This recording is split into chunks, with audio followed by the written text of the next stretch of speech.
Ang Corporate PC Company ay inalis sa syudad at inilipat sa Kilometer 12, Mercedes, Zamboanga City. Ang nasa sakupan nito mula Putik Barangay hanggang Sangali Barangay. Ang pataas naman sa silangang bahagi ay sakop na ng 460 PC Company. Ang sentro ng Sangali Barangay ay mayroong Philippine Constabulary Detachment. Mahigit 2 kilometro ang layo mula sa substation ng electricity power ng National Power Corporation, kung saan mayroon ding PC detachment, sakop din ng Corporate PC Company.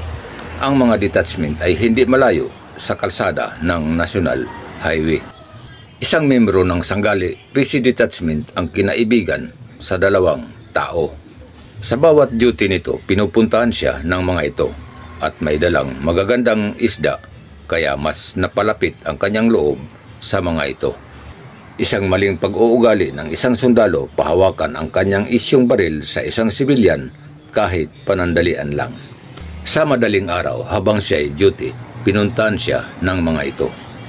Ang kanyang baril ang nagamit sa pagkitil ng mga buhay sa kanyang 2 kasamahan habang ito'y natutulog.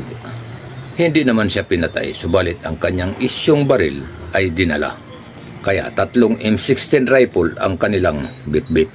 Sinundan naman ito ng tropa ng Corporate PC Company, subalit hindi na inabutan. Lumipas ang mga araw, aming nabalitaan na ang 2 ito napatay sa isang grupo sa Basilan Province. Ito ang aking masasabi, ang bawat aksyon bigyan ng limitasyon para hindi mapahamak. Salamat po.